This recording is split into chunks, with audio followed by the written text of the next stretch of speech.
Hey everybody, I wanted to come back at you with a little bit more content from the content mines here on YouTube. To me, one of the more interesting digital phenomena, online phenomena that's come out of the Israel-Hamas war has been really the bifurcation of the progressive left in the United States. And I think one part of that has been this very narrow group of younger folks, Gen Z folks in particular, who are looking to TikTok as a way of procuring information about the war in what I think they see as an objective or authentic pathway. This sort of this epistemology of the world as seen by the TikTok algorithm as being somehow more authentic or more real or more pure as an information source than other sources. And one of the really interesting things about this, and I'll put up a comment that kind of demonstrates the phenomenon that I'm talking about, but I think one of the really fascinating things about this is I think it belies kind of an overconfidence among some of these folks with their ability to understand and sort of inhabit the digital ecosystem, the information space as it sits online. And this is probably a series of other videos kind of looking at the different intellectual pitfalls that different generations of people seem to experience with disinformation on the internet. But that's I think for a different date. Obviously, this is a pretty fascinating topic, but really what I wanted to focus on was I think this idea, again, as demonstrated in this comment, that TikTok is really about authenticity, and there's something inherent, there's something inside the system itself, the algorithm itself, that prioritizes and pushes authentic information in a way that doesn't exist on Twitter or certainly on MSNBC coverage or many other things.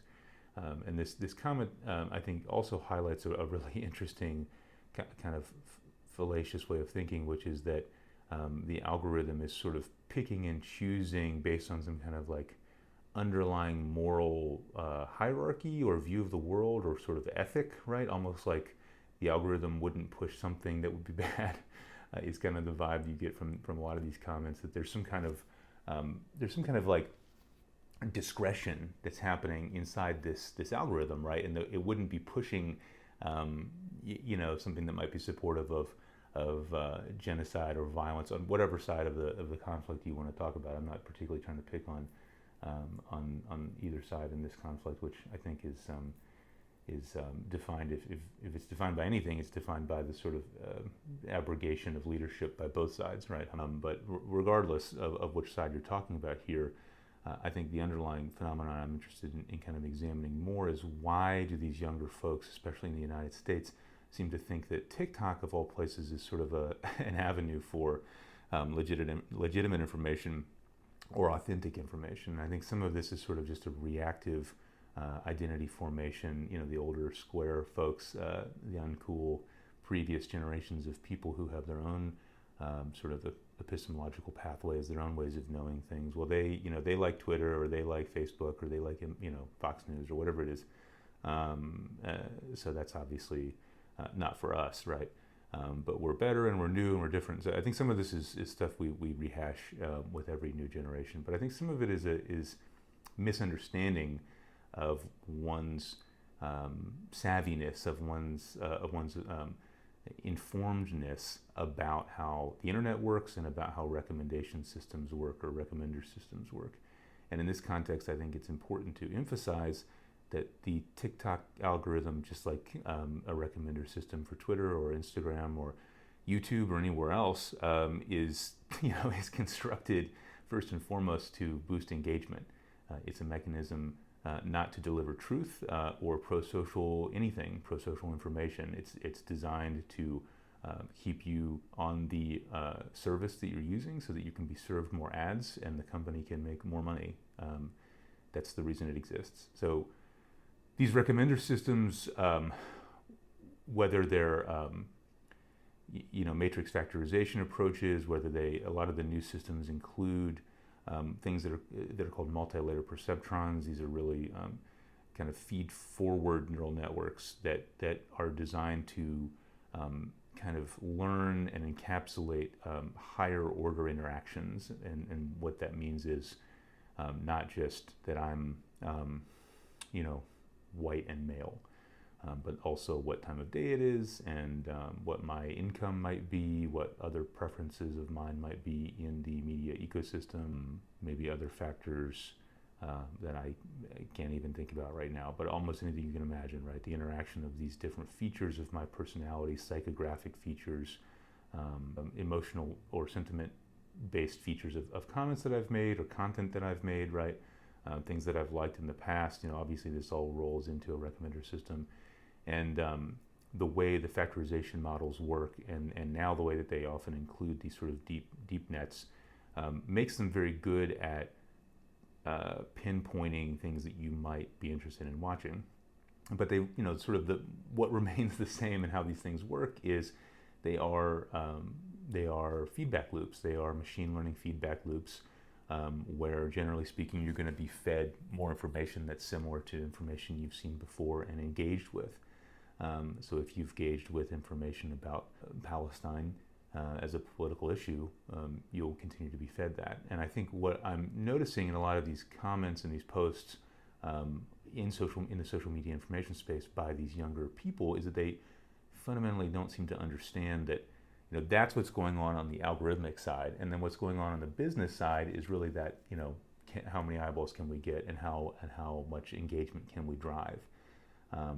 Obviously with TikTok there are other complications in terms of who owns this platform and what their what the ownership of TikTok sort of macro political big picture might be in terms of the US-China dyadic relationship. Obviously there's been a lot of outcry around TikTok in terms of its ownership structure and its relationship to the Chinese Communist Party and things like that.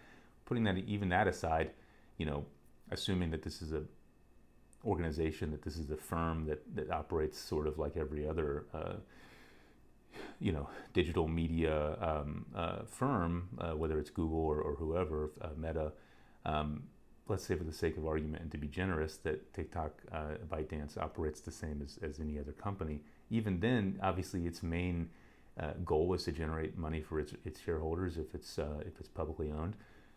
If it's not, it's even more closed off, and it's really there to serve the interests of the board members and the shareholders of the company, the private shareholders of the company. And that underlying business use case, that underlying like raison d'etre as a business enterprise, is what drives the machine learning engineers. That's what drives the software developers to create the algorithm to do certain things, right? And so those people kind of inherit. They're all working for on their own kind of,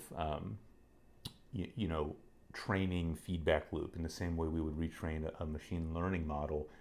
This organization is constantly retraining and working to optimize ultimately its recommender system, its algorithm to make more money. And TikTok is no different than anything else in that regard. And so I'm really worried, frankly, that you have a lot of people who should know better, because these are supposedly the internet native kind of folks who, as we've seen, they're sort of conflating what is being pushed to them by an algorithm that's learning what they like and what they want to engage with. They're conflating that with the sort of empirical reality writ large, right? They're confusing their little bubble of the universe for the universe, and I think that's a big concern when you start to see people kind of lose the ability to step back from that and be self-reflective and be able to get some objectivity of their own, really their media consumption, their own media diet. I think that's a big problem, right? I think that's a huge concern for a generation of people who might be internalizing the digital media information space as still kind of divided into things that you should view critically or uncritically. And I'm not sure where that impulse is coming from. I'm not sure where that drive to find a fountain of authenticity is coming from, but it concerns me deeply and has shown up in this particular issue quite strongly. So that's really all I had tonight. As always, I appreciate you watching, and I really appreciate your comments. I'm sure they'll be thought-provoking as always. Thanks.